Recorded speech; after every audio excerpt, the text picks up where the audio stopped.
We were talking a little bit earlier offline, Phil, when Georgia passed the voter integrity law. I think that was SB 202 last year, right?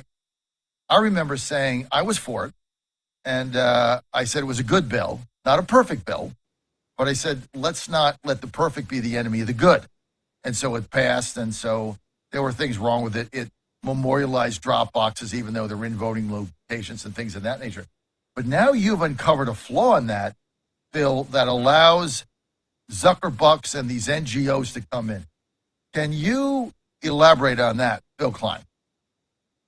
Yeah, John. In fact, it was a problem when the bill passed because they did not take the time to understand how Zuckerbucks flowed into Georgia.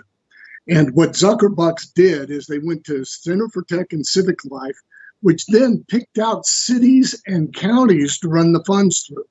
They did not want to run them to election offices because election offices are confined by law in how they use those funds to make sure they're not used in a disparate fashion.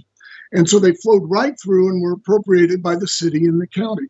Well, guess what the Georgia bill did?